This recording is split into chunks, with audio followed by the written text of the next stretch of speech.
ಬೆಳಗಾವಿಯ ಎಪಿಎಂಸಿ ಮಾರುಕಟ್ಟೆಯಲ್ಲಿ ಹಳೆ ರವಿವಾರ ಪೇಟೆಯ ಅಂಗಡಿಗಳ ಸ್ಥಳಾಂತರ ವಿಚಾರ ಮತ್ತೆ ಕಿಚ್ಚು ಹಚ್ಚಿದೆ. ಜಿಲ್ಲಾಧಿಕಾರಿಗಳ ವಿಳಂಬ ನೀತಿಯ ವಿರುದ್ಧ ಮಾರುಕಟ್ಟೆಯ ಅಂಗಡಿ ಮಾಲೀಕರ ಸಂಘದವರು ತೀವ್ರ ಆಕ್ರೋಶ ವ್ಯಕ್ತಪಡಿಸಿದ್ದು, ಕೂಡಲೇ ಕ್ರಮ ಕೈಗೊಳ್ಳದಿದ್ದರೆ ರೈತರೊಂದಿಗೆ ಬೀದಿಗಿಳಿಯುವ ಎಚ್ಚರಿಕೆ ನೀಡಿದ್ದಾರೆ. ಎಪಿಎಂಸಿ ಆವರಣದಲ್ಲಿರುವ ರವಿವಾರ ಪೇಟೆಯ ಮುಖ್ಯ ಉದ್ದೇಶ ರೈತರು ನೇರವಾಗಿ ಗ್ರಾಹಕರಿಗೆ ತರಕಾರಿ ಮಾರಾಟ ಮಾಡುವುದಾಗಿದೆ. ಆದರೆ ಜಯ ಕಿಸಾನ್ ಮಾರುಕಟ್ಟೆಯ ಕೆಲವು ಅಂಗಡಿಗಾರರು ಇಲ್ಲಿ ಕೇವಲ 3 ತಿಂಗಳ ಕಾಲಾವಕಾಶ ನೀಡಿದ ಜಿಲ್ಲಾಧಿಕಾರಿಗಳು ಇದುವರೆಗೂ ಅವರನ್ನ ಎಪಿಎಂಸಿ ಮಾರುಕಟ್ಟೆಗೆ ಸ್ಥಳಾಂತರ ಮಾಡಿಲ್ಲ. ಈ ವಿಳಂಬದಿಂದಾಗಿ ಸ್ಥಳೀಯ ವರ್ತಕರಿಗೆ ಮತ್ತು ರೈತರಿಗೆ ತೊಂದರೆ ಆಗ್ತಾ ಇದೆ ಎಂದು ಆರೋಪಿಸಲಾಗಿದೆ. ಈ ಹಿಂದೆ ಖಾಸಗಿ ಮಾರುಕಟ್ಟೆ ವಿರುದ್ಧ ನಡೆದ ಹೋರಾಟದಲ್ಲಿ ನ್ಯಾಯಾಲಯ ವರ್ತಕರ ಪರವಾಗಿ ತೀರ್ಪು ನೀಡಿದೆ. ನಮಗೆ ನ್ಯಾಯಾಲಯದಲ್ಲಿ ನ್ಯಾಯ ಸಿಕ್ಕಿದೆ. ಆದಷ್ಟು ಬೇಗ ಜಿಲ್ಲಾಧಿಕಾರಿಗಳು ಕ್ರಮ ಕೈಗೊಳ್ಳಬೇಕು. ಇಲ್ಲವಾದಲ್ಲಿ ಬರುವ ದಿನಗಳಲ್ಲಿ ರೈತರ ಸಮ್ಮುಖದಲ್ಲಿ ಬೃಹತ್ ಪ್ರತಿಭಟನೆ ನಡೆಸಲಾಗುವುದು ಎಂದು ಎಪಿಎಂಸಿ ಮಾರುಕಟ್ಟೆಯ ಮಾಜಿ ಅಧ್ಯಕ್ಷ ಶಿವನಗೌಡ ಪಾಟೀಲ್ ಅವರು ಎಚ್ಚರಿಕೆ ನೀಡಿದ್ದಾರೆ. 9 ತಿಂಗಳಾಗ್ಯಾವ. ಮತ್ತೆ ಅದು ಕೋರ್ಟ್ ಹೈಕೋರ್ಟ್ದಾಗಿತ್ತು, ಹೈಕೋರ್ಟ್ ಸಿಇಟಿಗೆ ಹಾಕಿದ್ರು. ಸಿಇಟಿ ಒಳಗ ನಮ್ಮಂತಾಗಿ ಅವ್ರ ಕೇಸ್ಗಳನ್ನ ಡಿಸ್ಮಿಸ್ ಮಾಡಿದ್ದಾರೆ, ವಜಾ ಮಾಡಲಾಗಿದೆ. ಆದ ಕಾರಣ ಮಾರ್ಕೆಟ್ ಒಂದ ಕಡೆ ಇರಬೇಕು ನಮ್ದು. ಯಾಕೆಂದ್ರೆ ನಾವು ಬೆಳಗಾವಿ ತಾಲೂಕಾ ಮತ್ತು ಬೆಳಗಾವಿ ಜಿಲ್ಲೆ ಇರತಕ್ಕಂತ ರೈತರು ಸಂಡೇ ಮಾರ್ಕೆಟ್ಗೆ ಬಂದು ತಮ್ಮ ಸಾಮಾನುಗಳನ್ನ ಸಂಡೇ ದಿವಸ ಮಾರಬೇಕು. ಆ ರೈತರು ತಾವ ಬೆಳೆಗಳನ್ನ ತಂದು ಇಲ್ಲಿ ಎಲ್ಲ ಮಾರ್ಬೇಕು ಅಂತ ಹೇಳಿ ಸಂಡೇ ಮಾರ್ಕೆಟ್ ಮಾಡಿದ ಉದ್ದೇಶ ನಮ್ದು. ಆದ್ರೆ ಅದು ಮಿಸ್ಯೂಸ್ ಆಗತೈತಿ. ಆದ ಕಾರಣ ಇಲ್ಲಿ ಇರ್ತಕ್ಕಂಥ ಬೇರೆ ಬೇರೆ ವ್ಯಾಪಾರಿಗಳು, ಅಡಕ ವ್ಯಾಪಾರಿಗಳು ಬೇರೆ ಬೇರೆ ಅದಾರಲ್ಲ, ಅವ್ರ ಸದ್ಯಕ್ಕೆ ನಮ್ಗೆ ಬಂದು ತಕರಾರು ಮಾಡತ್ತಾರ. ಯಾಕೆ ರೈತರ ಸಂಖ್ಯೆ ಮಾಡಿದಿರಿ ಮತ್ತು ಅದನ್ನ ಬೇರೆದವ್ರಿಗೆ ಯಾಕೆ ಹೋಗ್ಬೇಕು, ಆ ಉದ್ದೇಶದಿಂದ ಅದನ್ನ ತೆಗಿಬೇಕು ಅಂತ ಹೇಳಿ ನಾವು ಮಾನ್ಯ ಅವ್ರಿಗೆ ಮೇಲೆ ಒತ್ತಾಯ ಮಾಡಿದ್ವಿ. ಅವರು ಈಗ ಅದನ್ನ ತೆರವು ಮಾಡ್ತೇವೆ ಅಂತ ಹೇಳಿ ನಮ್ಗೆ ಹೇಳಿದ್ರು. ಆ 3 ತಿಂಗಳಾಯ್ತು, 6 ತಿಂಗಳಾಯ್ತು, 9 ತಿಂಗಳಾಗಿದೆ. ಅದಕ್ಕೆ ಅದನ್ನ ಆದಷ್ಟು ಬೇಗನೆ ತೆಗೆದು ಏನ್ ಕೋರ್ಟ್ ಆದೇಶದ ಅದನ್ನ ಪಾಲನೆ ಮಾಡ್ಬೇಕಂತ ಹೇಳಿ ಒತ್ತಾಯ ಮಾಡ್ಲಿಕ್ಕೆ ಇವತ್ತು ನಾವು ಬಂದಿದ್ದೀವಿ. ಮತ್ತು ಅವ್ರು ಮಾಡ್ಲಿಲ್ಲ ಅಂದ್ರೆ ನಾವು ಮತ್ತು ನಮ್ಮ ರೈತ ಸಂಘದವರೆಲ್ಲ ಕೂಡಿ ನಾವು ಇಲ್ಲಿ ಮತ್ತೆ ಧರಣಿ ಬರ್ಬೇಕಾಗ್ತದೆ ಅನ್ನುವಂಥ ಒಂದು ಎಚ್ಚರಿಕೆ ಅವ್ರಿಗೆ ಹೇಳ್ಬೇಕಾಗ್ತದೆ. ಇಷ್ಟ ನಮ್ಗೆ ಚೇಂಜ್ ಮಾಡಿ ಕೊಡ್ಬೇಕು.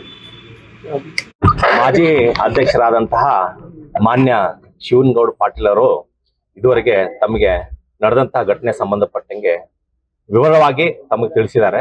ಅದೇ ರೀತಿಯಾಗಿ ಈಗ ಏನು ಖಾಸಗಿ ಮಾರುಕಟ್ಟೆ ಬಂದ್ ಮಾಡಿ ಈ ಸಂಡೆ ಮಾರುಕಟ್ಟೆನಲ್ಲಿ ಅವರಿಗೆ ಸ್ಥಳಾವಕಾಶ ನೀಡಲಾಗಿತ್ತು. ಅದಕ್ಕೆ ಅವಧಿಯನ್ನು ಕೂಡ ಹೇಳಿದ್ವಿ. ಸೊ ಅವಧಿ ಈಗ ವಿಸ್ತರಣೆ ಆಗಿರೋದ್ರಿಂದ ಈಗ ಮುಂದಿನ ಈಗ ಜಿಲ್ಲಾಡಳಿತ ನಮ್ಮ ಅಧಿಕಾರಿ ವರ್ಗದವರು ಏನ್ ನಮ್ಗೆ ಆದೇಶವನ್ನು ನೀಡ್ತಾರೆ ಅದರ ಪ್ರಕಾರ ನಾವು ಮುಖ್ಯ ಮಾರುಕಟ್ಟೆ ಪ್ರಾಂಗಣ ಏನು ಮಾರುಕಟ್ಟೆ ತರಕಾರಿ ಮಾರುಕಟ್ಟೆ ಮುಖ್ಯ ಮಾರುಕಟ್ಟೆ ಪ್ರಾಂಗಣ ಏನಿದೆ ಅಲ್ಲಿ ಸ್ಥಳಾಂತರಗೊಳಿಸ್ಲಿಕ್ಕೆ ಪ್ರಯತ್ನ ಪಡ್ತೀವಿ ಅಂತ ಹೇಳಿ ಇವತ್ತು ಏನು ಮಾಜಿ ಅಧ್ಯಕ್ಷರು ಒಂದು ರಿಕ್ವೆಸ್ಟ್ ಅನ್ನ ಏನು ಕೊಟ್ರು ಅದರ ಪ್ರಕಾರ ನಾವು ಕ್ರಮ ವಹಿಸ್ತೀವಿ ಅಂತ ಹೇಳಿ ಹೇಳಲಿಕ್ಕೆ ಇಷ್ಟಪಡ್ತೀನಿ.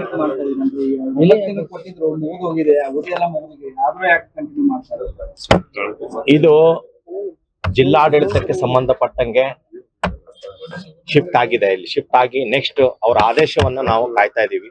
ಆದೇಶ ಏನ್ ಬರುತ್ತೆ ಅದ್ರ ಪ್ರಕಾರ ನಾವು ಕೈಗೊಳ್ತೀವಿ. ಕರೆಂಟ್ ಬಿಲ್ ಇಲ್ಲ, ಲೈಟ್ ಬಿಲ್ ಇದಿಲ್ಲ, ಏನು ಚಾರ್ಜಸ್ ಮಾಡಲ್ಲ ಅಂತ ಇಲ್ಲ, ಚಾರ್ಜಸ್ ನಾವು ಕಲೆಕ್ಟ್ ಮಾಡ್ತಾ ಇದೀವಿ. ಚಾರ್ಜಸ್ ಅವ್ರ ಏನು ವ್ಯಾಪಾರ ಬಳಕೆದಾರ ಶುಲ್ಕ ಇದೆ, ಬಳಕೆದಾರ ಶುಲ್ಕನು ಕಟ್ತಾ ಇದಾರೆ. ಅದೇ ರೀತಿಯಾಗಿ ಕರೆಂಟ್ ಏನ್ ನಾವು ಅವ್ರಿಗೆ ಸಪ್ಲೈ ಕೊಟ್ಟಿದೀವಿ ಆ ಕರೆಂಟ್ ಬಿಲ್ ಕೂಡ ನಾವು ಕಲೆಕ್ಟ್ ಮಾಡ್ತಾ ಇದ್ದೀವಿ.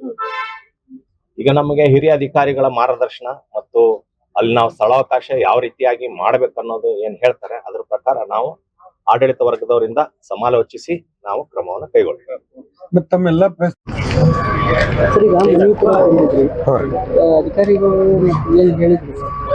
ಇವತ್ತಿನ ಜಿಲ್ಲಾಡಳಿತ ಮತ್ತು ಮಾನ್ಯ ಮುಖ್ಯಮಂತ್ರಿಗಳಿಗೂ ಜಿಲ್ಲಾಡಳಿತ ಮಾತಾಡಿ ಏನಿದೆ ನಾವು ಮಾತಾಡಿ ಹೇಳ್ತೇವೆ ಅಂತಂದ. ಸರ್ ಏನೈತಂತಂದ್ರೆ ಏನ್ ಖಾಸಗಿ ಮಾರುಕಟ್ಟೆ ಬಂದ್ ಆಗೈತ್ರಿ. ಬಂದ್ ಆಗಿದ ಪ್ರಕಾರ ಅವ್ರಿಗೆ ಇಲ್ಲಿ ತಾತ್ಕಾಲಿಕವಾಗಿ ಸಂಡೆ ಮಾರ್ಕೆಟ್ ಒಳಗೆ ಒಂದು 2 ರಿಂದ 3 ತಿಂಗಳು ಅಂತ ಹೇಳಿ ಸ್ಥಳಾವಕಾಶ ಮಾಡಿಕೊಟ್ಟಿದ್ರು. ಆದ್ರೂ ಅವಾಗ ಖಾಸಗಿ ಮಾರುಕಟ್ಟೆ ಅವ್ರು ಏನ್ ಮಾಡಿದ್ರು ಅಂದ್ರೆ ಕೋರ್ಟಿಗೆ ಹೋಗಿದ್ರಿ. ಆಮೇಲೆ ಹೈಕೋರ್ಟ್ದಾಗ ಸಿಂಗಲ್ ಬೆಂಚು, ಡಬಲ್ ಬೆಂಚು, ಅದೇ ರೀತಿ ನಮ್ KT ಒಳಗೆ ಈ 3 ಕಡೆ ಅವ್ರಿಗೆ ಕೇಸ್ ಅವ್ರಿಗೆ ರಿಜೆಕ್ಟ್ ಮಾಡಿದ್ದಾರೆ. ಈ ರಿಜೆಕ್ಟ್ ಮಾಡಿದ್ರೆ ನಾವು ಏನ್ 3 ತಿಂಗಳವ್ರ ಏನ್ ನಮಗೆ ಒಂದು 3 ತಿಂಗಳ ಏನ್ ಅವ್ರಿಗೆ ಅವಕಾಶ ಮಾಡಿಕೊಟ್ಟಿದ್ರು. ಇವತ್ತು 9 ತಿಂಗಳಾಯ್ತು. 9 ತಿಂಗಳಾದ್ರೂ ಅವ್ರು ಅಲ್ಲಿಂದ ಖಾಸಗಿ ಸಂಡೇ ಮಾರ್ಕೆಟ್ ಇಂದ ಶಿಫ್ಟ್ ಮಾಡ್ತಾ ಇಲ್ಲ. ಈ ರೀತಿ ಇರೋದ್ರಿಂದ ರೈತರಿಗೆ ಬೆಲೆ ಸಿಗ್ತಾ ಇಲ್ಲ. ಆದ ಕಾರಣ ನಾವು ಸಂಡೆ ಮಾರ್ಕೆಟ್ ಒಂದೇ ಕಡೆ APMC ನಮ್ಮ ಮೇನ್ ಮಾರ್ಕೆಟ್ಗೆ ಶಿಫ್ಟ್ ಮಾಡ್ಕೊಡ್ರಿ, ತರಕಾರಿ ಮಾರ್ಕೆಟ್ ಮೇನ್ ಒಂದಲ್ಲಿ ಪ್ರೆಮೈಸ್ ಇರ್ತೈತಿ, ಪ್ರೆಮೈಸ್ ಶಿಫ್ಟ್ ಮಾಡ್ಕೊಡ್ರಿ ನಾವು ಬೇಡಿಕೆ ಇದೆ. ಈಗ ಸಂಡೇ ಮಾರ್ಕೆಟ್ ರೈತರಿಗೆ ಅನುಕೂಲ ಆಗಲಿ ಅನ್ನೋ ನಿಟ್ಟಿನಲ್ಲಿ ನಾವು ಮಾಡ್ಕೊಟ್ಟಿದ್ವಿ ಅಂತ ಹೇಳ್ತಾರೆ. ಹೌದ್ರಿ, ಅದು ಏನ್ ಸಂಡೆ ಮಾರ್ಕೆಟ್ ಅಂದ್ರ ಭಾನುವಾರ ಅಷ್ಟೇ, ರವಿವಾರ ದಿವಸ ಒಂದಿಟ ಇನ್ನೊಂದು ಲೋಕಲ್ ರೈತರು ಅದಾರ, ಅವ್ರು ರೈತ ಮಾರ್ಕೆಟ್ ಅವ್ರ ಏನೇನ್ ಬೆಳಿತಾರ ಅವ್ರ ಸ್ವಂತ ನೇರವಾಗಿ ಮಾರಾಟ ಮಾಡ್ಲಿ ಗ್ರಾಹಕರಿಗೆ ಅಂತ ಹೇಳಿ ಮಾಡಿದಂತ ಮಾರ್ಕೆಟ್ ಐತಿ. ಆದ್ರೆ ಇಲ್ಲಿ ಏನಾಗೈತೆ ಅಂದ್ರೆ ಅದ್ ದುರುಪಯೋಗ ಆಗತ್ತದ್ರಿ ಸದ್ಯ. ದುರುಪಯೋಗ ಅಂದ್ರೆ ಯಾವ ರೀತಿ? ಈಗ ಅದ್ ಏನ್ ಅವ್ರಿಗೆ ಅಲ್ಲಿ ವ್ಯಾಪಾರಸ್ಥರ ಅಂತ ಕುಂಚಾರ, ಒಂದ್ 60-70 ಮಂದಿ ವ್ಯಾಪಾರಸ್ಥರ ತಂದು ಕುಂಚಾರ, ವ್ಯಾಪಾರಸ್ಥರಲ್ಲಿ ವ್ಯಾಪಾರ ಮಾಡಕತ್ತಾರ. ಅವ್ರಿಗೆ ಯಾವ್ದೇ ರೀತಿಯಿಂದ ಬಾಡಿಗೆ ಇಲ್ಲ, ಯೂಸರ್ ಫೀ ಇಲ್ಲ, ಕರೆಂಟ್ ಬಿಲ್ ಇಲ್ಲ, ಅವ್ರಿಗೆ ಏನೂ ಇಲ್ಲ. ಅದಕ್ಕೆ ಫ್ರೀ ಆಗಿ ಅವ್ರಿಗೆ ಕೊಟ್ಬಿಟ್ಟಾರ, ಅವ್ರು ಆರಾಮ್ ಮಾಡ್ಕೊಂಡು ಹೊಂಟಾರ. ರೈತರಿಗೆ ಅನ್ಯಾಯ ಆಗತ್ತೆ ಇದ್ರಲ್ಲಿ. ನಿಜವಾಗ್ಲೂ ರೈತರು ಇಲ್ಲ ನಿಜವಾಗಿ ಯಾರು ರೈತರ ಇಲ್ರಲ್ಲಿ, ಅಲ್ಲಿ ವ್ಯಾಪಾರಸ್ಥರು ಅದಾರ. ನಿಜವಾದ ರೈತ ಪಾಪ ಅನ್ಯಾಯ ಆಗತೈತಿ. ನಾವು ಎಲ್ಲ ರೈತರಿಗೆ ಅನುಕೂಲ ಆಗ್ಲಿ, ಸಂಡೆ ಮಾರ್ಕೆಟ್ ರೈತರಿಗೆ ಅನುಕೂಲ ಆಗ್ಲಿ. ನಮ್ ಮೇನ್ ಮಾರ್ಕೆಟ್ ಐತಿ, ಅಲ್ಲಿ 100-120 ಅಂಗಡಿ ಖಾಲಿ ಅದಾವ, ಅಲ್ಲೆಲ್ಲ ಅವ್ರು ಕೊಡ್ಲಿಲ್ಲ ನಮ್ದ ಬೇಡಿಕೆ. ಅಧಿಕಾರಿಗಳು